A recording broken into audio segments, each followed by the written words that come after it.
Golden State Media Concepts Sci-Fi Podcast. Together we dive into the world of sci-fi and science fiction. From episodes of Star Trek, Star Wars, to The Walking Dead, Resident Evil, all the hot new science fiction movies from the backdoors of Marvel or DC. The Golden State Media Concepts Sci-Fi Podcast. You'll never look at science fiction the same way again.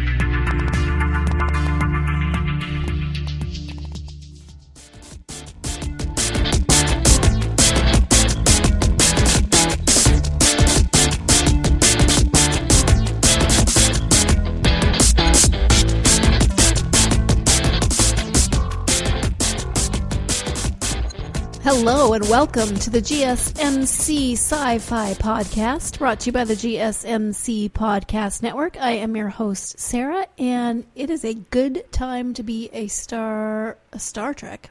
Sure, Star Trek fan, but it is a good time to be a sci-fi fan because there are so many sci-fi news stories. There's so much that is coming out in the world of sci-fi, from books to movies to TV to video games, everything you can think of. It's just, it's everywhere. And if you're a comic book fan, even better. There's so many comic book movies. In fact, our first two stories deal with movies that are based on comic books.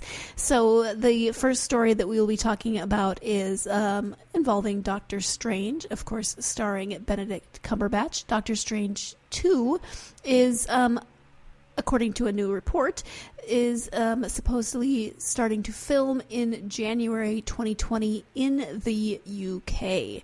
This is, of course, the sequel to the first Doctor Strange movies. Marvel Studios has yet to officially announce their upcoming slate, but it has been teased that it is coming sometime this summer. Black Widow has already started to film, while The Eternals is expected to start next. Other films that are expected to be announced for Phase 4 include Black Panther 2, Guardians of the Galaxy Volume 3, Shang-Chi, and Doctor Strange 2. Scott Derrickson is expected to return to direct Doctor Strange 2 with screenwriter C. Robert Cargill. Benedict Wong recently shared that he met C. Robert Cargill at the Avengers Endgame premiere and teased that it could start filming next year. Now, Discussing Film is reporting that Doctor Strange 2 will begin filming in January of 2020 in the UK. So that is exciting. Are you excited about the second installment of this particular franchise? Is it a franchise when it's a part of a larger franchise? Is it a sub-franchise? I don't even know. There is other news from the world of Marvel, and that is that Anthony Mackie is set to replace Chris Evans as Captain America. There is a new image where he says, see how Anthony Mackie's Falcon might replace Chris Evans as Captain America in a new image featuring Sebastian Stan's Winter Soldier. As the story of Avengers Endgame ended, Marvel Studios gave us a small glimpse of what's to come for the mantle of Captain America, as Chris Evans' Steve Rogers grew old and was able to live a happy life with Peggy Carter. And it's been long enough, people. If I'm giving things away, it has been long enough. Sorry for the spoilers. He passed on the shield of Captain America to Anthony Mackie's Sam Wilson / the Falcon. Moments before this incredibly transcendent moment for the future of the Marvel Cinematic Universe happened, Sebastian Stan's Bucky seemingly gave his blessing for Falcon to take up the mantle. Now it's safe to resume that the upcoming Falcon and Winter Soldier series on Disney Plus, in which Anthony Mackie and Sebastian Stan will reprise their roles, will have something to do with Anthony Mackie's Sam Wilson coming to terms with this delegation from Chris Evans' Steve Rogers. It's fascinating. Will he somehow blend Captain America with Falcon? Wow, that was a faux pas. That would be interesting. Yeah. So it's one of those moments in Endgame that did tease what's to come for the characters. Chris Evans will more than likely exit the Marvel comic book universe barring any future appearances, due to the fact that now they can technically access any universe where he's still Captain America, because there's always a loophole, right? But the mantle has been passed on. The shield has been passed on. I am intrigued to find out how they deal with this passing of the shield. There, of course, will be more news as developments happen, but I think I like it. Again, I'm curious as to, will Falcon just disappear? Will Falcon become part of Captain America? How does that work? Am I saying things that I should already know and you're sitting there yelling at the podcast right now because I have not read my Marvel Universe for Dummies? I need a Marvel Universe for Dummies. I keep saying this, but I do. There's so much in the Marvel Universe, and I am so far behind. But one day, or 1 month, I will sit down and I will binge watch as much Marvel as I possibly can and see if I can get everything straight in my head. I'm not making any promises that I'll actually get things straight in my head, but I'm gonna sure try. In other comic book / movie / Marvel news, it has been explained. Wolverine's absence, let me clarify, has been explained from Dark Phoenix. Apparently, Dark Phoenix has gotten a horrible Rotten Tomatoes score, which is not good, but there is no surprise in learning that Hugh Jackman and Wolverine aren't a part of the X-Men Dark Phoenix movie. I'm sure if he had been, we would have known that he was. I mean, it's kind of a big thing. People love Hugh Jackman. People love Hugh Jackman as Wolverine, but obviously he was not featured in various trailers or promos. But now writer and director Simon Kinberg has offered his own reasons, telling Rolling Stone why the actor and character are not in the film, although Logan is a big part of the comic book storyline. So he says, if you know the Dark Phoenix story, you'd want to really service the love story between Logan and Jean. Well, yeah, says Kinberg. And I think the notion of Hugh Jackman, as great as he looks for his age, and Sophie Turner, it didn't sit well with me or anyone else. Yeah, I can definitely see that. I mean, there's a major age difference. I realize that Wolverine isn't supposed to age, really. He's been alive for a very long time, but Hugh Jackman is not, in fact, Wolverine, and he has been aging, and there is a massive age difference. So I'm okay with that, because Hugh Jackman is 50 years old, and Sophie Turner is 23. That's a little creepy, actually. I know it happens. I'm not judging when it does happen, but I'm actually okay with this. So the quote goes on, there was an element of this being Jean's story, and I was committing so fully to it that I didn't want to run the risk of pulling away from Jean by going to the well of a fan favorite character in these movies. I wanted this to be a very different experience of seeing an X-Men movie. Yeah, so I can definitely see the reasonings behind this, because Wolverine's character does not age. Hugh Jackman does age. So do you bring in someone else to play Wolverine? Well, they certainly could, because they've done that with all the other characters. Obviously, the characters from the first movies aren't playing their much younger selves, but Wolverine is not much younger. He is much younger. He just isn't supposed to look much younger. So it would be tricky to bring in another character. Anyway, yeah. So Dark Phoenix is releasing June 7th, so this Friday. It's written and directed by Simon Kinberg. It's starring James McAvoy, Michael Fassbender, Jennifer Lawrence, Nicholas Hoult, Sophie Turner, Ty Sheridan, Alexandra Shipp, Cody Smith-McPhee, Evan Peters, and Jessica Chastain. Are you excited for this newest installment of the X-Men franchise? I do love Hugh Jackman, but I definitely understand why they have not necessarily included him in this particular installment. So I am excited. I like the X-Men movies a lot. Pretty sure I'm behind on those as well.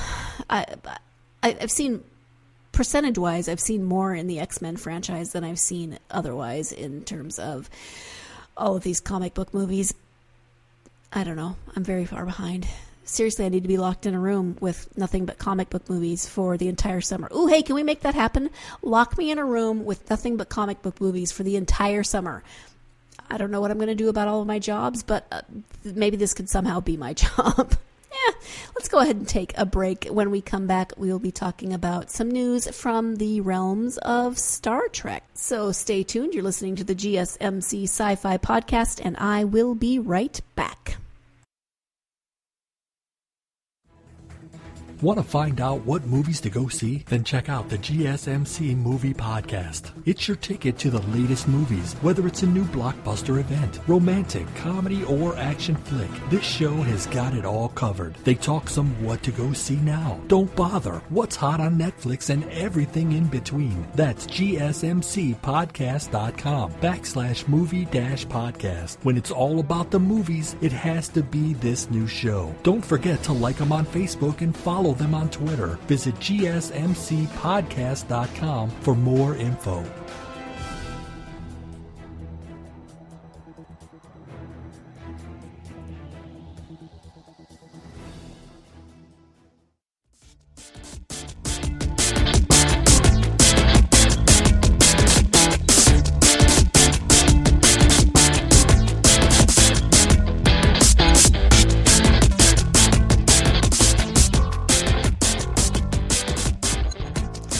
Welcome back to the GSMC Sci-Fi Podcast. We were speaking about some movies previous to the break and said we would be turning now to Star Trek.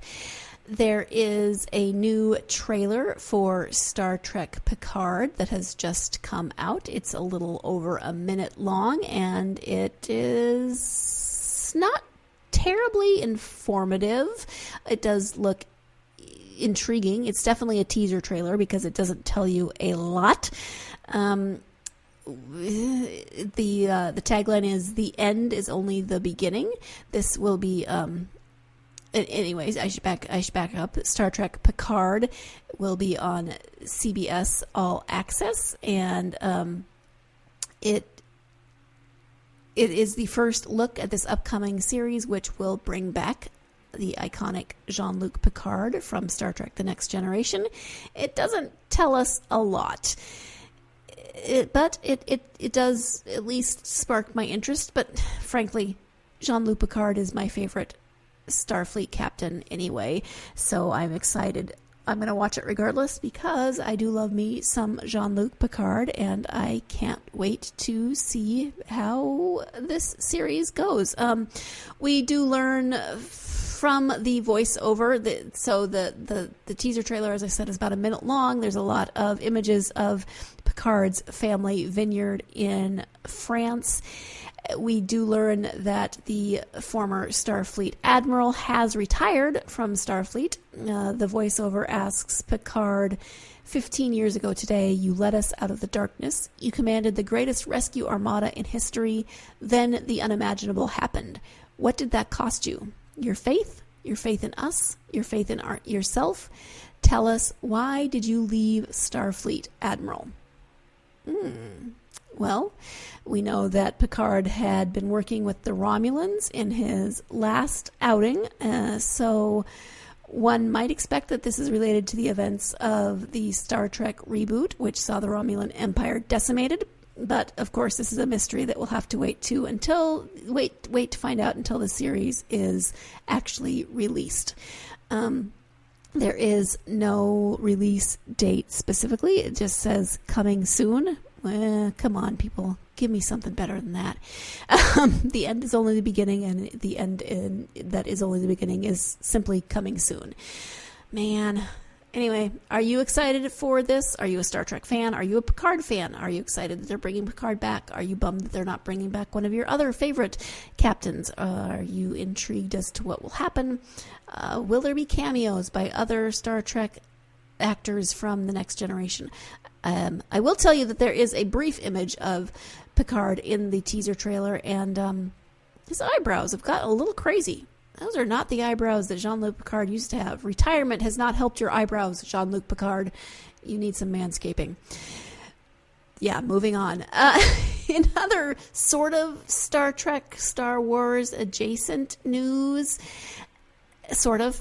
It does involve William Shatner and Mark Hamill, although not exactly Star Trek and Star Wars, except that they, of course, are known for their roles in those movies. Mark Hamill is voicing Chucky in this summer's upcoming reboot of Child's Play. I am going to go ahead and just tell you right now, I'm not going to see this movie. Didn't see any of the originals. Can't bring myself to see. Nope. Can't do it. Not going to do it. Don't like horror movies, and yeah. But there has been some friendly banter on Twitter from William Shatner, who, of course, is pretty well known for being a Starfleet captain himself in the original Star Trek series. And following a tweet that Mark Hamill put out promoting the movie, then William Shatner replied with, "Happy to know that the next generation of youth will be deathly afraid of you. You have become your father." Then there's a kissing face emoji and the sideways laughing till I'm crying emoji. I don't know the names of those. Seriously, congratulations on the role, he says. There is no response yet from Mark Hamill, although I'm sure there will be, because those two are very well known for... I enjoy both of them on Twitter. They're both interesting. Mark Hamill has done voiceover work quite a bit. He played various animated iterations of DC's Joker since the early 90s. He has done, if you look at his IMDb page, he has done quite a bit of voiceover work. I wish he wasn't doing Chucky, because I like Mark Hamill, but sorry, even Luke Skywalker is not going to get me to watch Child's Play. That's okay. They have updated it a little bit.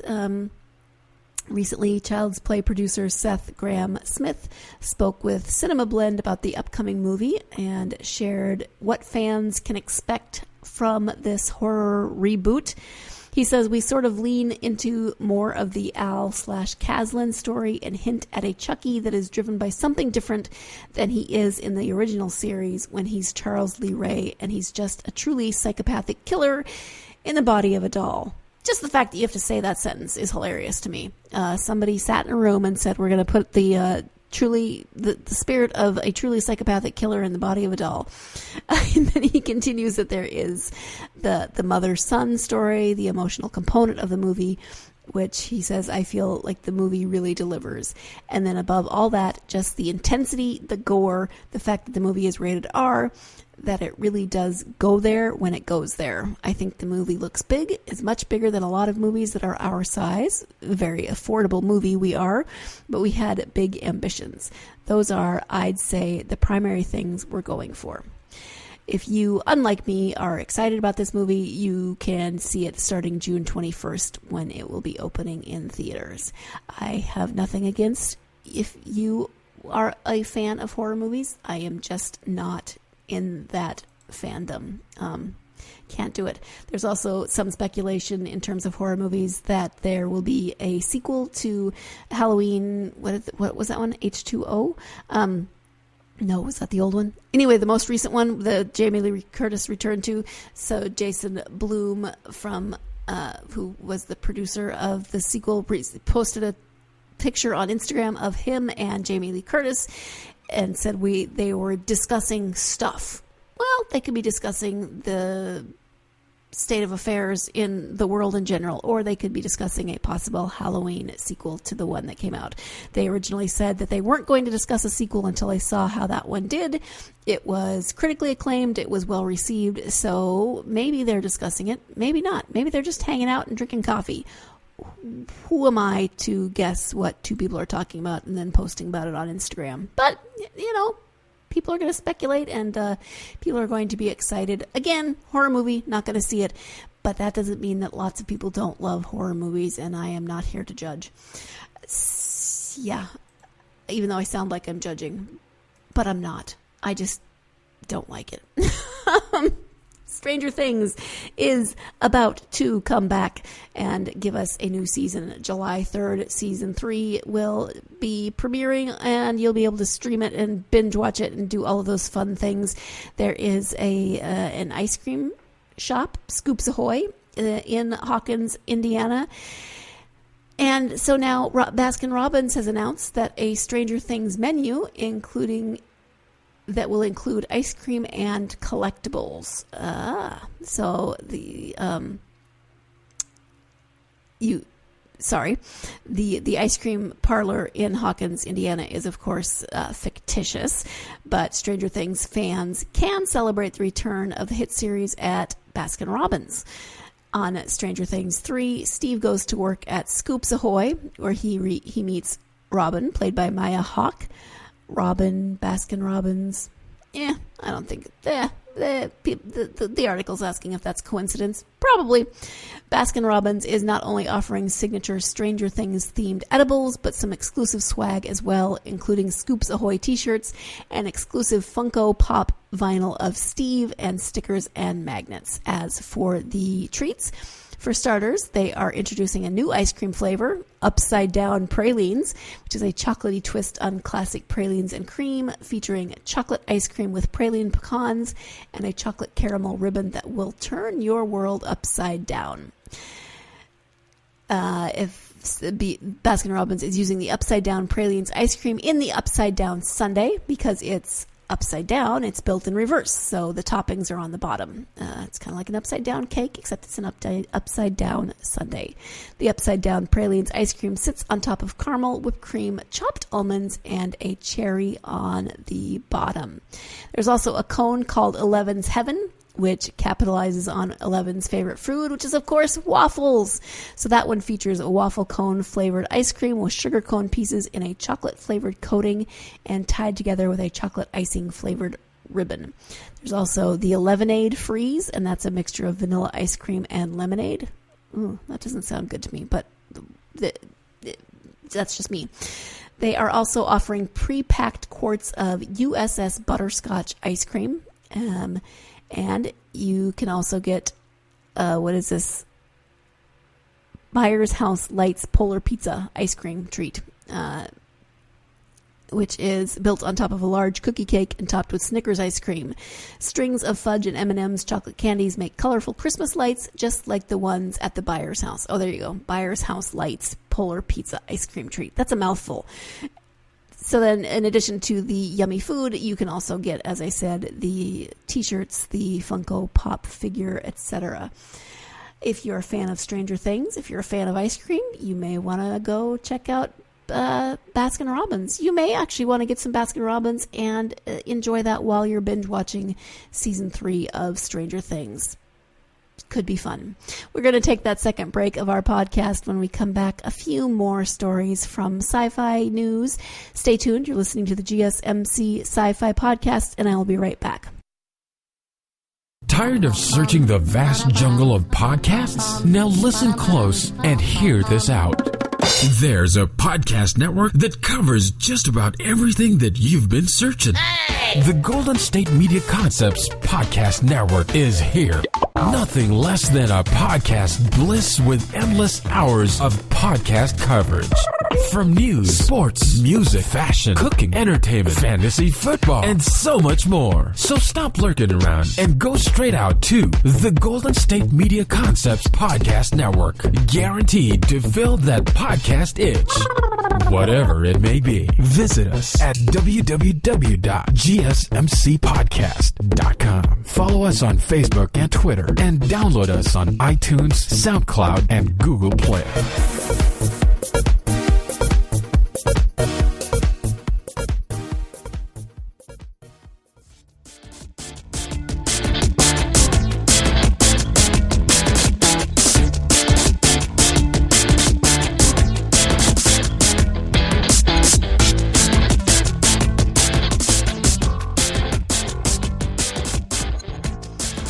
Welcome back to the GSMC Sci-Fi Podcast. A few more stories before we wrap up this episode. A few stories in terms of sci-fi television. One story is that Sci-Fi Channel has canceled Happy after 2 seasons. It was apparently a very popular show with the higher-ups at Sci-Fi, but It has been canceled. It will not be coming out for a third season. Happy was based on a graphic novel by Grant Morrison and Derek Robertson. Christopher Maloney starred as a washed-up ex-police officer turned hitman, whose name is Frank Stacks. He can see a blue animated unicorn named Happy, who is voiced by Patton Oswalt. Patrick McManus, served as the showrunner. The first season revolved around a department store Santa that secretly kidnapped children, including Nick's daughter Haley, who was played by Bryce Lorenzo. Happy is her imaginary friend who goes to enlist Nick's help after Haley is kidnapped. The first season apparently did very well, but then the second season not so great. But they are now canceling. It has now been canceled. So if you are a fan of Happy, it has been canceled. And among other recent cancellations for Sci-Fi are Night Flyers, Channel Zero, Z Nation, and Killjoys, which airs its final season this summer. Although not canceled, the series Wynonna Earp isn't in production because its studio IDW doesn't have enough money to make more episodes. Their lineup still has Krypton, Van Helsing, The Magicians, as well as this last season of Killjoys. And then they've ordered new shows, Resident Alien, future cult classic Cypher, which is a show based on Chucky, or no, not Cypher, but then a show that is based on Chucky and Child's Play. Hey, guess who won't be watching that? Vagrant Queen, Wayward Children, and others. Sci-Fi is always interesting to me in what they cancel and how soon they cancel it. Sometimes when a show seems to be doing well, they go ahead and cancel it. Don't know. I'd be interested to be a fly on the wall when those conversations happen. Runaways Season 3 has been announced that Elizabeth Hurley will be on Runaways Season 3. She is been cast as Morgan Le Fay, the classic sorceress from The Legend of King Arthur. Marvel Television chief Jeff Loeb declared, "Elizabeth Hurley is joining the Marvel Universe, and we couldn't be more thrilled to have her portraying one of the most enchanting Marvel characters." Morgan Le Fay was a student of Merlin's and as such is considered the most powerful sorceress of all time. With a black crow as her familiar and the ability to 1. Enchant objects, 2. Manipulate mystic energy, and 3. Astral project, she is powerful and intelligent while also wielding a cutthroat wit. Hurley previously worked with Runaways showrunners Josh Schwartz and Stephanie Savage on the series Gossip Girl, and now she will be playing this. Runaways stars Renzi Feliz as Alex Wilder, Lyrica O'Connell as Nico Minoru, Virginia Gardner as Carolina Dean, Ariella Bearer as Gert Yorks, Greg Sulkin as Chase Stein, and Allegra Acosta as Molly Hayes Hernandez. Angel Parker, Ryan Sands, Annie Wershing, Kip Pardue, Ever Carradine, James Marsters, Bridget Branagh, Kevin Wiseman, Brittany Ishibashi, I cannot talk tonight, and James Yagishi portray their parents, while Julian McMahon stars as Jonah, their god. It did launch in the fall of 2017. Season 2 was released in December 2018, and Hulu has not yet announced when Season 3 will be released, but Elizabeth Hurley is joining that cast. Finally, in news that is not about shows that are being renewed or canceled or announced, etc., we have some news on the sadder side, and that is, it was announced yesterday that British actor Paul Darrow, who has died at the age of 78 following a short illness. Now, if you don't know who Paul Darrow is, he is best known for his role as Care Avon in the sci-fi BBC series Blake's 7. This is a show from the 70s. You maybe don't know it. I mean, it is a BBC science fiction show from the 70s, but it was really important in the world of sci-fi. It was on for several seasons. It was on for 4 seasons. And I'm not sure that we'd have a lot of the sci-fi shows we have now if it wasn't for this series. If you are a fan of sci-fi, you should definitely check out the show. You should know that, it is from the 70s, and it's very dated. The technology is sometimes kind of hilarious, but it's worth taking a look because it did have, you'll recognize influence in a lot of shows that came after it. So, Care Avon was one of the characters. He was played, as I said, by Paul Darrow. He also, Darrow was also in more than 200 television shows, including Doctor Who. If you're a fan of Doctor Who, then maybe you saw him there. He had a significant stage career, including 4 seasons at the Bristol Old Vic and roles in the West End. In the mid-1960s, Paul Darrow married actress Janet Lees Price, who he met when they co-starred in the popular ITV show Emergency Ward 10. They were together, this is according to the CNN article, or the BBC article, excuse me. They were together for 48 years before she died in 2012. Ian Walker, CEO of the Jack brand, said, Paul Darrow has been Jack's shining star. Over the past 12 years, I have had the pleasure of spending countless hours with Paul, listening to his life stories, and have shared many bottles of his favorite Bordeaux, whilst enjoying his quirky jokes and sense of humor.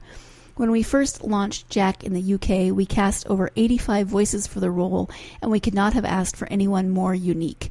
Paul's rich tones and flippant delivery style always brought a smile to everyone who knew him, and of course heard him on Jack FM and Union Jack Radio. I could not have asked for a better friend. Tim Parker, program director at Jack FM, added what an amazing, colorful character Paul was.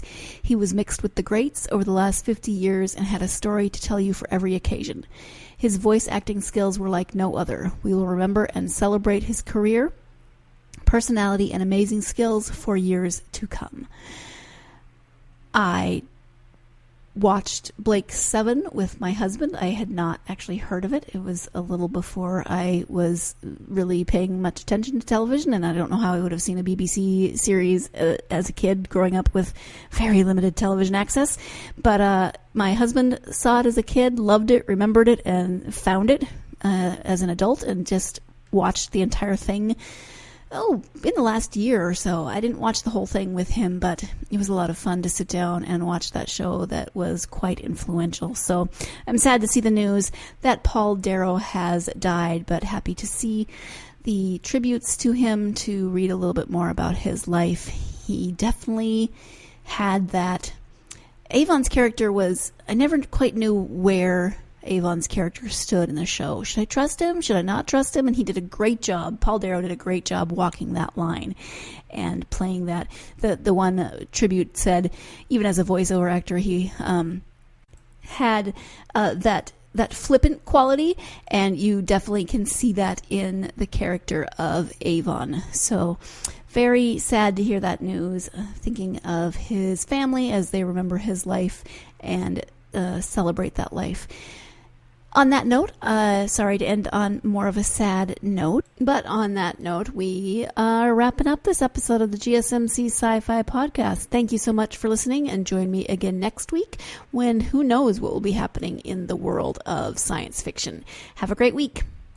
You've been listening to the Golden State Media Concepts Sci-Fi Podcast, part of the Golden State Media Concepts Podcast Network. You can find this show and others like it at www.gsmcpodcast.com. Download our podcast on iTunes, Stitcher, SoundCloud, and Google Play. Just type in GSMC to find all the shows from the Golden State Media Concepts Podcast Network, from movies to music, from sports to entertainment, and even weird news. You can also follow us on Twitter and on Facebook. Thank you, and we hope you have enjoyed today's program.